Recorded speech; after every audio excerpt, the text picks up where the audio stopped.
ಗಡಿಯಾರದ ಮುಂದೆ ನಾನಿದ್ದೇನೆ. ಅರಮನೆ ನಗರ ದುಃಖ ಆಗುವಂತಹ ಸ್ಥಿತಿ ಇದೆ. ಟೈಲ್ಸ್ ಗಳೆಲ್ಲ ಒಡೆದು ಹೋಗಿದಾವೆ, ಇಲಿಗಳು ಮಣ್ಣನ್ನ ತೆಗೆದು ರಾಶಿ ಹಾಕಿದಾವೆ, ಕಾರಂಜಿಗೆ ಅಂತ ಹೇಳಿ ಜಾಗ ಕೊಟ್ಟಿದ್ದಾರೆ, ಅವುಗಳು ಮೂತ್ರ ವಿಸರ್ಜನೆಯ ಕೇಂದ್ರಗಳಾಗಿದ್ದಾವೆ. ಸೆಂಟರ್ ಆಫ್ ದಿ ಚಿಕ್ಕ ಗಡಿಯಾರ ಅದು ಕಸದ ತೊಟ್ಟಿಯಾಗಿದೆ. ಸಾವಿರಗಟ್ಟಲೆ ಜನ, ಲಕ್ಷಾಂತರ ಜನ ಭೇಟಿ ಕೊಡ್ತಾರೆ. ಇಂಥದ್ರಲ್ಲಿ ಇಲ್ಲೊಂದು ಡಸ್ಟ್ಬಿನ್ ವ್ಯವಸ್ಥೆ ಇಲ್ಲ. ಜನರು ಯಾರು ಹಾವಳಿ ಕೊಡ್ತಾರೋ ಅವರನ್ನ ಕಂಟ್ರೋಲ್ ಮಾಡೋದಕ್ಕೆ ನಮ್ಮ ಹತ್ರ ವ್ಯವಸ್ಥೆ ಇಲ್ವಾ? ಪಬ್ಲಿಕ್ ಸಪೋರ್ಟ್ ಮಾಡಲ್ಲ ಅಂತ ಹೇಳ್ತಾರೆ. ಪಬ್ಲಿಕ್ ಅನ್ನ ಕಂಟ್ರೋಲ್ ಮಾಡುವಂತ ಒಂದು ಮಿನಿಮಮ್ ವ್ಯವಸ್ಥೆ ನಮ್ಮ ಒಳಗಡೆಗೆ ಇಲ್ವಾ? ಇಂಥದ್ದೊಂದು ಮಾನ್ಯುಮೆಂಟ್ ಅನ್ನ ಕಾಪಾಡಿಕೊಳ್ಬೇಕಾಗಿರೋದು ಆಡಳಿತ ವರ್ಗದ ಅಧಿಕಾರದಲ್ಲಿರುವವರ ಜವಾಬ್ದಾರಿ ಅಲ್ವಾ? ಇದನ್ನ ಸೀರಿಯಸ್ ಆಗಿ ತಗೊಳ್ಳದೇ ಇದ್ರೆ ನಾವು ಇದರ ಪರವಾಗಿ ಒಂದು ಹೋರಾಟವನ್ನೇ ಮಾಡಬೇಕಾಗತ್ತೆ. ಯಾಕಂದ್ರೆ ನಮ್ಮ ಮೈಸೂರು ಅನ್ನುವಂಥದ್ದು ಜಗತ್ತಿನ ಹೆಮ್ಮೆ. ಇಲ್ಲಿಗೆ ಪ್ರತಿ ವರ್ಷ ದಸರಾ ನಡೆಯುತ್ತೆ. ದಸರಾಕ್ಕೆ ಲಕ್ಷಾಂತರ ಜನ ಹೊರಗಿಂದ ಬಂದು ಮೈಸೂರನ್ನ ಗಮನಿಸ್ತಾರೆ. ಸಮ್ಮರ್ ರಜೆಗಳಲ್ಲಿ ಮಕ್ಕಳನ್ನ ಕರ್ಕೊಂಡು ಬಂದು ಮೈಸೂರು ಹೀಗಿದೆ ಅಂತ ತೋರಿಸ್ತಾರೆ. ನಮ್ಮ ಮಾಡೆಲ್ ಮೈಸೂರು ಹೇಗಿರಬೇಕು, ಅದನ್ನ ಹೇಗೆ ನಾವು ಇಲ್ಲಿ ಕಾಪಾಡ್ಕೊಂಡಿದ್ದೇವೆ, ಇದು ನಮಗೆ ಅವಮಾನ ಅಲ್ವಾ?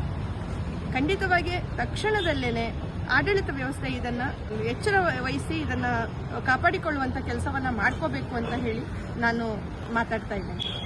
ನಮಗೆ ಬಂದಿರೋ ಮಾಹಿತಿ ಪ್ರಕಾರ 22 ಜನ ಪೌರ ಕಾರ್ಮಿಕರು ಕೇವಲ ಇದೊಂದು ಏರಿಯಾಕ್ಕೆ ಅಂತ ಹೇಳಿ ಚಿಕ್ಕ ಗಡಿಯಾರದ ಸುತ್ತಮುತ್ತಲು, ಮಾರುಕಟ್ಟೆಯ ಸುತ್ತಮುತ್ತಲು ಕೆಲಸ ಮಾಡೋದಕ್ಕೆ ಅಂತ ನಿಯೋಜಿಸಲ್ಪಟ್ಟಿದ್ದಾರೆ.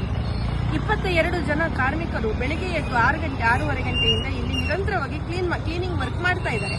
ಇಲ್ಲಿ ಈ ವ್ಯವಸ್ಥೆಯನ್ನ ಕಂಟ್ರೋಲ್ ಮಾಡುವ ಅಥವಾ ಇದನ್ನ ಮೇಂಟೈನ್ ಮಾಡೋದಕ್ಕೆ ಬೇಕಾಗಿರುವಂತ ನಿಯಮಗಳನ್ನ ಶಿಸ್ತಾಗಿ ಜಾರಿಗೆ ತಂದಿಲ್ಲ ಅನ್ನುವಂಥದ್ದು ನಮ್ಮ ಗಮನಕ್ಕೆ ಬಂದಿರುವ ಸದ್ಯದ ಅಂಶ. ಗಂಭೀರವಾಗಿ ಆಡಳಿತ ಅಧಿಕಾರಿ ವರ್ಗ ಇದರ ಬಗ್ಗೆ ಗಂಭೀರವಾದಂತಹ ಕ್ರಮಗಳನ್ನ ಕೈಗೊಳ್ಳಬೇಕು.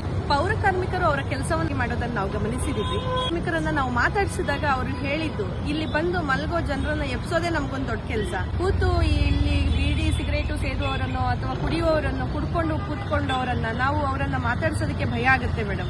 ನಾವೇನು ಅವ್ರ ಹತ್ರ ನಾವೇನನ್ನೂ ಮಾತಾಡಕ್ಕಾಗಲ್ಲ. ಅವ್ರು ಮಾಡೋ ತೊಂದರೆಗಳನ್ನ ನಾವು ಸಹಿಸ್ಕೊಳ್ಬೇಕಾದ ಅನಿವಾರ್ಯ ಅಂತ ಹೇಳುವಂತ ಒಂದು ಮಾತನ್ನ ಹೇಳಿದ್ರು.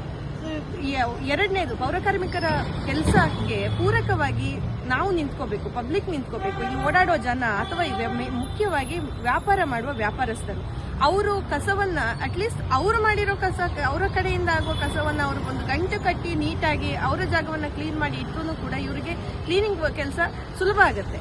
ಇದು ನಮ್ಮ ನೆಲ, ಇದು ನಮ್ಮ ಜಾಗ, ಇದು ನಮ್ಮ ನಗರ, ಇದು ನಮ್ಮ ಒಂದು ಹೆಮ್ಮೆಯ ತಾಣ ಅನ್ನುವಂಥ ಒಂದು ಸಣ್ಣ ಪ್ರಜ್ಞೆಯನ್ನ ಅವರಲ್ಲಿ ಬಿತ್ತುವ ಕೆಲಸವನ್ನ ನಾವುಗಳು ಮಾಡಬೇಕು. ಅಥವಾ ಆಡಳಿತ ವರ್ಗನೋ ಅಥವಾ ಅಧಿಕಾರಿಗಳೋ ಯಾರಾದರೂ ಮಾಡಿ ಅವರಿಗೆ ಇಲ್ಲಿ ಇರುವಂತಹ ವ್ಯಾಪಾರಸ್ಥರಿಗೂ ಕೂಡ ನಿಯಮಗಳನ್ನ ವಿಧಿಸೋದು ಬಹಳ ಮುಖ್ಯ ಅಂತ ನನಗೆ ಅನ್ಸುತ್ತೆ.